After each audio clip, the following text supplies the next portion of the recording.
Daripada kita buang-buang minyak dekat longkang tu, baik kita jual balik. Berapa yang jual bang? Oh, sekilo 2,5. Daripada buang-buang tu kan. Ini orang punya. Ini mak saya punya. Itu pun orang punya. Kita masuk sini. Saya masuk dalam ni. Ada lagi mak?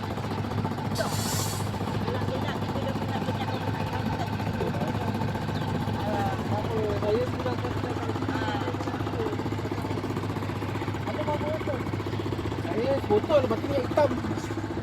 Oh, minyak hitam pun dia ambil Oh. Memang dia kena main okey je.